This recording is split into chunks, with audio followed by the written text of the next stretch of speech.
We are really excited to introduce Providence and Patriots. It's 750 pages of wonderful primary source stories about God's hand in American history. What was providential about Pearl Harbor? Pearl Harbor is one that most people would not consider to be providential. A lot of destruction, a lot of death, the USS Arizona, the Utah.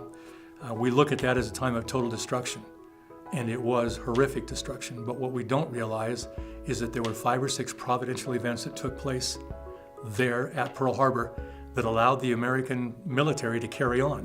If things hadn't happened the way they had, if the Japanese had gone and they had attacked that third wave as they were supposed to, and they had wiped out the dry dock where you prepare the ships, and if they had wiped out the oil reserves, or if our American ships had been caught out at sea in battle against the Japanese, they were World War armored ships. We know we wouldn't have survived. Those ships would have sunk to the bottom of the Pacific, and we never would have been able to bring them back up, rearm them, and send them out.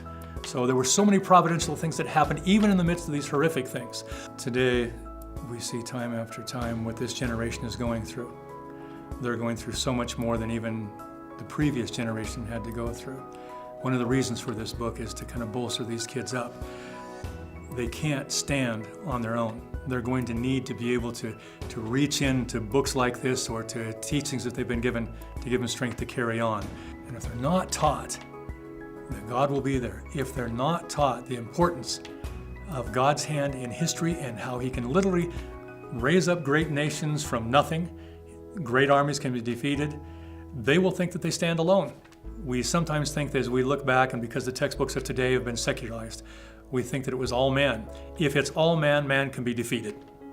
But if God is there, He will step in, and He has, and He will change the course of history.